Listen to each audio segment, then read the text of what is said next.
ನಮಸ್ಕಾರ.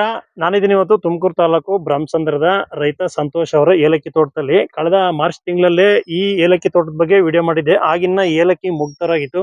ನಿನ್ನೆ ಅವ್ರ ರೈತರು ಸಂತೋಷ್ ಫೋನ್ ಮಾಡ್ಬಿಟ್ಟು ಈಗ ಕಟಾವಿಗೆ ಬಂದಿದೆ, ನೀವು ಒಂದ್ಸರಿ ನೋಡ್ಬೋದು ಅಂತ ಹೇಳಿದಕ್ಕೆ ನಾನು ಇಲ್ಲಿ ಬಂದಿದ್ದೀನಿ. ಬನ್ನಿ ಈಗ ನೋಡೋಣ ಆ ಏಲಕ್ಕಿ ಯಾವ ರೀತಿ ಕಟಾವ್ ಬಂದಿದೆ, ಇವ್ರು ಮಾಡಿರ್ತಕ್ಕಂಥ ವಿಸ್ತೀರ್ಣದಲ್ಲಿ ಏನಿದೆಯಲ್ಲ ಏಲಕ್ಕಿ ಅದು ಯಾವ ರೀತಿ ಇಳುವರಿ, ಮತ್ತೆ ಮಾಡ್ತಕ್ಕಂಥ ಯುವ ರೈತರಿಗೆ ಮುಂದೆ ಯಾವ ರೀತಿ ಇವ್ರ ಸಲಹೆ ಕೇಳೋಣ ಬನ್ನಿ. ಇದು ಏಲಕ್ಕಿಯನ್ನ ಒಣಗಿಸ್ತಕ್ಕಂಥ ಒಂದು ಡ್ರೈಯರ್ ಸಾಧನ. ಯಾಕೆ ಬಿಸಿಲಲ್ಲಿ ಯಾಕೆ ಒಣಗಿಸ್ಬಾರ್ದು ಇದನ್ನ? ಬಿಸಿಲಲ್ಲಿ ಒಣಗಿಸಿಲ್ಲ, ಮಾಮೂಲಿ ಈ ತರ ನೋಡ್ರಿ, ಈ ತರ ವೈಟ್ ಆಗುತ್ತೆ, ಈ ತರ ಎಲ್ಲ ವೈಟ್ ಆಗಿರುತ್ತೆ. ಗ್ರೀನಿಶ್ ಬರಬೇಕು ಅಂದ್ರೆ ಇದೇ ತರ ಈ ತರ ಸಣ್ಣದಾಗಿ ಲೈಟ್ ಆಗಿರುತ್ತೆ. ಇದು ಈ ಗ್ರೀನ್ ಹಂಗೆ ಉಳ್ಕೊಳ್ಬೇಕು ಅಂದ್ರೆ ನಾವು ಈ ತರನೇ ಡ್ರೈಯರ್ ಅಲ್ಲಿ ಒಣಗಿಸ್ಬೇಕು. ಈ ಸಾಧನದಲ್ಲೇ ಒಣಗಿಸ್ಬೇಕು. ಡ್ರೈಯರ್ ಅಲ್ಲೇ ಒಣಗಿಸ್. ಈಗೇನು ಡ್ರೈಯರ್ ಅಲ್ಲ, ಈಗ ಸ್ವಲ್ಪ ಪ್ರಮಾಣದಲ್ಲಿ ಆದ್ರೆ ಒಣಗಿಸ್ಬೋದು. ಚೀಲ್ಗಳ ಗಟ್ಲೆ ಬಂದಾಗ ಅಷ್ಟು ದೊಡ್ಡದೇ ಡ್ರೈಯರ್ ಮಾಡ್ಕೊಬೇಕು. ಕಾರಣಕ್ಕೂ ಬೊಮ್ಮಲ್ಲಿ ಇದ್ರಲ್ಲಿ ಬೆಳ್ಸಕ್ಕಾಗಲ್ಲ. ಈ ತರ ಗ್ರೀನ್ ಹಂಗೆ ಉಳ್ಕೊಳ್ಳುತ್ತೆ. ಇದು ಈ ಗ್ರೀನ್ ಉಳ್ಕೊಬೇಕು ಅಂತಂದ್ರೆ ಡ್ರೈಯರ್ ಅಲ್ಲಿ ಲೋ ಫ್ಲೇಮ್ ಅಲ್ಲಿ ಕಂಡು ಮಾಡಿದ್ರೆ ಅದು ಗ್ರೀನ್ ಹಂಗೆ. ಎಷ್ಟು ಗಂಟೆ ಅಥವಾ ಎಷ್ಟು ದಿನ ಒಣಗಿಸ್ಬೇಕು ಈ ತರ? ಇದು 30 hours ಬೇಕು ಒಣಗಿಸಕ್ಕೆ. 30 hours ಬೇಕು. ಏಲಕ್ಕಿನಲ್ಲಿ ಒಳ್ಳೆ ಬಣ್ಣ ಕಾಪಾಡ್ಕೋಬೇಕು, ಮಾರ್ಕೆಟಲ್ಲಿ ಒಳ್ಳೆ ಬೆಲೆ ಬರಬೇಕು ಅಂದ್ರೆ ಈ ಸಾಧನದಲ್ಲೇ ಒಣಗಿಸ್ಬೇಕಾ? ಇದೇನು ಸಣ್ಣದಿದೆಯಲ್ಲ, ಇಷ್ಟೇ ಸಣ್ಣಗೆ ಬರುತ್ತೆ. ಬತ್ಕೊಂಡ ಮೇಲೆ ಈ ರೀತಿ ಆಗುತ್ತೆ. ಈ ತರ ಒಣಗಿದ ಮೇಲೆ ಈ ತರ ಆಗುತ್ತೆ. ಈ ತರ ಆಗುತ್ತೆ. ಸ್ವಲ್ಪ ಗಾತ್ರ ಕಡಿಮೆ ಆಯ್ತಲ್ವಾ? ಇಲ್ಲ, ಇಷ್ಟೇ ಬರುತ್ತೆ ಮಾಮೂಲಿ. ಇದೆ ಸಣ್ಣ ಪೀಚ್ ತರ ಇದೆ. ಇಲ್ಲ, ಅದು ಚಿಕ್ಕ ಸಣ್ಣದು ಆ ತರ ಆಗುತ್ತೆ. ಒಣಗಿದೆಯಲ್ಲ. ಬಯಲುಸೀಮೆಗೆ ಈ ಏಲಕ್ಕಿ ಒಂಥರ ಹೊಸ ಬೆಳೆ ಅನ್ಕೋಬಹುದು. ಕೇವಲ ಕರಾವಳಿ ಮಲೆನಾಡಿಗೆ ಸೀಮಿತವಾಗಿದ್ದಂತ ಈ ಏಲಕ್ಕಿ ಬೆಳೆನ ಒಂದು ಹೊಸ ಪ್ರಯೋಗವಾಗಿ ನಮ್ಮ ತುಮಕೂರು ತಾಲೂಕಿನ ಈ ಬ್ರಹ್ಮಸಂದ್ರ ಗ್ರಾಮದ ರೈತ ಸಂತೋಷ್ ಅವರು ಒಂದು ಹೊಸ ಪ್ರಯೋಗ ಮಾಡಿದ್ದಾರೆ. ಸಂತೋಷ್ ಅವರ ಈ ಏಲಕ್ಕಿನ ಇಲ್ಲಿ ಯಾಕೆ ಬೆಳಿಬೇಕು ಅಂತ ನಿಮ್ಮ ಮನಸ್ಸಲ್ಲಿ ಬಂದಿದ್ದು? ಸರ್, ಇದು ನಮ್ಗೆಲ್ಲಾರು ಅಡಿಕೆ ಮಾಡ್ತಿರೋದ್ರಿಂದನ ಸರಿ ಏಲಕ್ಕಿ ಮಾಡೋಣ ಅಂತ ಹೇಳಿ ನನ್ಗೆ ತುಂಬಾ ಆಸೆಯಿಂದ ಮಾಡಿದೀನಿ. ಚೆನ್ನಾಗಿ ಫಸಲು ಬಂದಿದೆ. ನನಗೆ ಇದಕ್ಕೆ ಮುಖ್ಯವಾದ ಕಾರಣ ಇಬ್ರು ಹೆಸರು ಹೇಳ್ಬೇಕು. ಹೇಳಿ. ನಮ್ಗಲ್ಲಿ ಸಕಲೇಶ್ವರದಲ್ಲಿ ಧರ್ಮರಾಜ್ ಅಂತ ಒಬ್ರು ಇದಾರೆ. ತರಬೇತಿ ಕೊಡ್ತಾರಲ್ಲ? ತರಬೇತಿ ಅಂದ್ರೂ ಕೊಡ್ತಾರೆ, ಅವರು ತರಬೇತಿ ಕೊಡ್ತಾರೆ. ಆಮೇಲೆ ಸ್ಪೈಸ್ ಬೋರ್ಡ್ ಅಲ್ಲಿ ಹರ್ಷ ಅಂತ ಇದ್ದಾರೆ. ನನಗೇನ್ ಸಮಸ್ಯೆ ಆದ್ರೂ ಇದಕ್ಕೆಲ್ಲ ಈ ಏಲಕ್ಕಿ ಬೆಳೆದಿರೋ ಖುಷಿ ಎಲ್ಲ ಅವ್ರದೇ ಕ್ರೆಡಿಟ್. ಇದು ಇಷ್ಟು ಈ ಮಟ್ಟಿಗೆ ಬೆಳಿಬೇಕು ಅಂದ್ರೆ ಅವರಿಂದಲೇ ಮೂಲ ಪ್ರೇರಣೆ. ಕಂದೆಲ್ಲ ಎಲ್ಲಿ ತಂದ್ರಿ? ಕಂದೆಲ್ಲ ಸ್ಪೈಸ್ ಬೋರ್ಡ್ ಅಲ್ಲಿ, ಅಲ್ಲೇ ಸಕಲೇಶ್ವರ. ಒಂದ್ ಕಂದ ಯಾವ ರೀತಿ? ಎಷ್ಟು? ಕಂದು 55 ರೂಪಾಯಿ. 55 ರೂಪಾಯಿ. ಬೇರೆ ಕಡೆ ಆದ್ರೆ 80-85 ರೂಪಾಯಿ ಸಿಗುತ್ತೆ ಅದು. ಈಗ ಒಂದು ಹೊಸದಾಗಿ ಯಾವ್ದೋ ಒಂದು ಪ್ರೇರಣೆಯಿಂದ ಮಾಡಿದ್ರಿ. ಈಗ ಹೊಸ ಬೆಳೆ, ಹೊಸ ಪ್ರಯೋಗ ನಿಮ್ಗೆ. ಈಗ ಮೊದಲನೇ ಕಟಾವು, ಈಗ ಇಳುವರಿ ನಿಮ್ ನಿರೀಕ್ಷೆ ತರ ಬಂದಿದ್ಯಾ ಅಥವಾ ಹೇಗೆ? ಬಂದಿದೆ. ನನಗೆ ಒಂದು 150-200 kg ಅಂತ ಹೇಳಿದ್ದೇನೆ. ಒಂದ್ ಬಡ್ಡೆನಲ್ಲಿ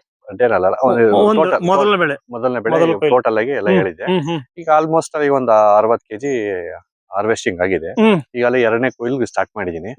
ಇನ್ನ ಎರಡು ಕೊಯ್ಲು ಕುಯ್ತೀನಿ. 4 ಕೊಯ್ಲು ಕುಯ್ಯುವಷ್ಟಕ್ಕೆ ನನಗೆ ಒಂದು 200 kg ಇಂದ 150-200 kg ಬರ್ತಾವೆ. ಮಾರ್ಕೆಟ್ ಅಲ್ಲಿ ಇಲ್ಲಿ ಅವ್ರ ತಗೊಂಡ್ ಹೋಗ್ತಾ ಇದ್ದಾರೆ, ಕೊಡ್ತಾ ಇದೀವಿ. ಮತ್ತೆ ಇದು ಜಾಸ್ತಿ ಆದ್ರೆ ನಾನು ಹೆಂಗ್ ಕೊಡ್ತಾ ಇದೀರಾ? 3 ವರ್ಷ ಕೊಡ್ತಾ ಇದೀವಿ. ತುಮಕೂರು ಹತ್ರ? ತುಮಕೂರು ಸುತ್ತಮುತ್ತ ಅಥವಾ ತುಮಕೂರು ವ್ಯಾಪಾರಿಗಳು ಏನಾರು ತಗೊಳ್ತಾರೆ? ಅವ್ರಿಗೆ 3 ವರ್ಷ ಕೊಡ್ತಾ ಇದೀವಿ. ಈ ಕಂದುಗಳು ಮಾರಾಟ ಮಾಡೋ ಉದ್ದೇಶ? ಕಂದುಗಳು ಈ ಸರಿ ಕೊಡೋದಿಲ್ಲ, ನೆಕ್ಸ್ಟ್ ಇಯರ್. ಈ ಸರಿ ಸ್ವಲ್ಪ ಜಾಸ್ತಿ ಕಂದಿರೋದ್ರೆ ಕೇಳ್ಬೇಕಾದ್ರೆ ಡ್ಯಾಮೇಜ್ ಆಗುತ್ತೆ ಅಂತ ಹೇಳಿ ಈ ಸರಿ ಕೊಟ್ಟಿಲ್ಲ. ನೆಕ್ಸ್ಟ್ ಇಯರ್ ಇಂದ ಕೊಡ್ತೀವಿ. ಒಂದ್ ಕಂದು ನೀವು ಮಾರೋದಾದ್ರೆ ಒಂದ್ ಕಂದಿಗೆ ಏನ್ ನೀವು ಬೆಲೆ ನಿಗದಿ ಮಾಡ್ತೀರಾ? 80-85 ರೂಪಾಯಿ ಒಂದ್ ಕಂದಿಗೆ. ಇಷ್ಟು ಗಿಡದಲ್ಲಿ ಒಮ್ಮೆ ಎಷ್ಟು ಕಂದಗಳನ್ನ ನೀವು ಮಾಡಬಹುದು ತಗೊಂಡು ಅಂತ? ಇದ್ರಲ್ಲಿ ಎಲ್ಲಾ ಕಂದುಗಳನ್ನು ಮಾಡಕ್ ಆಗಲ್ಲ. ಸೈಡ್ ಅಲ್ಲಿ ಬಂಚ್ ಸೈಡ್ ಅಲ್ಲಿ ಬಂದಿರುತ್ತೆ ಹೊಸ ಕುಡಿ ಕಂದುಗಳು. ಆ ತರದೇ ಕಿತ್ತು ಕೊಡ್ಬೇಕು ಅವ್ರು. ನಾವು ಎಲ್ಲಾ ಕಂದು ಕಿತ್ತು ಕೊಡಕ್ ಸಾಧ್ಯ ಇಲ್ಲ. ಅದರಲ್ಲಿ ನೀವು ಅದನ್ನ ಇದರಲ್ಲಿ ಪಾಕೆಟ್ ಅಲ್ಲಿ ಮಾಡಿ ಕಳ್ಸೋದ? ಇಲ್ಲ, ಪಾಕೆಟ್ ಅಲ್ಲಿ ಮಾಡೋದು ಅದು ಬೀಜದ್ದು. ಪಾಕೆಟ್ ಮಾಡೋದಿಲ್ಲ. ಹಂಗೆ ಕಂದ್ ಹಂಗೆ ಕಿತ್ಬಿಟ್ಟು ಕೊಡ್ತೀವಿ. ಕಂದು ಅದು ಅದ್ಕೊಳತ್ತೆ. ಅದು 1 ತಿಂಗಳು 2 ತಿಂಗಳಲ್ಲಿ ಚಿಗುರು ಸ್ಟಾರ್ಟ್ ಆಗುತ್ತೆ. ಚಿಗುರು ಸ್ಟಾರ್ಟ್ ಆಗುತ್ತೆ. ಮತ್ತೆ ಈ ಬೀಜದ ಗಿಡ ನಾನು ಹಾಕಿದ್ರೆ ಎಲ್ಲ ಕಿತ್ತಾಕ್ಬಿಟ್ಟಿದ್ದೀನಿ. ಅದು ಸರಿಯಾಗಿ ಬಂದಿಲ್ಲ. ಅದು ಹಂಗಾಗಿ ಕಂದುಗಳೇ ಬೆಸ್ಟ್ ಅಂತ ನರೇಗಾ ಬಳಸ್ಕೊಂಡಿದ್ರಾ? ನರೇಗಾ ಬಳಸ್ಕೊಂಡಿದ್ರಾ? ಇಲ್ಲ, ಉದ್ಯೋಗ ಖಾತ್ರಿ ಯಾವ್ದು ಬಳಸ್ಕೊಂಡಿಲ್ಲ. ಅವಕಾಶ ಇರ್ಬೋದಲ್ವಾ? ಇದೆ, ಅವಕಾಶ ಇದೆ. ಅದಕ್ಕೆ ನಾನು ಯಾವ್ದು ಬಳಸ್ಕೊಂಡಿಲ್ಲ. ಈ ಹೊಸದಾಗಿ ಈ ಏಲಕ್ಕಿ ವಾಣಿಜ್ಯ ಬೆಳೆ ಏನ್ ಸಾಂಬಾರ್ ಪದಾರ್ಥ ಇದೆಯಲ್ಲ, ಅದನ್ನ ಈ ನಮ್ಮ ಬಯಲುಸೀಮೆನಲ್ಲಿ ಬೆಳೆಯಕ್ಕೆ ಅವಕಾಶ ಯಾವ ರೀತಿ ಅನುಕೂಲಗಳಿದೆ ಅಥವಾ ಅನಾನುಕೂಲಗಳೇನು ಬಯಲುಸೀಮೆನಲ್ಲಿ ಬೆಳೆಯೋದಾದ್ರೆ? ಇದಕ್ಕೆ ಹೆಚ್ಚಿನದಾಗಿ ನೆರಳು ಬೇಕಾಗಿರೋದು.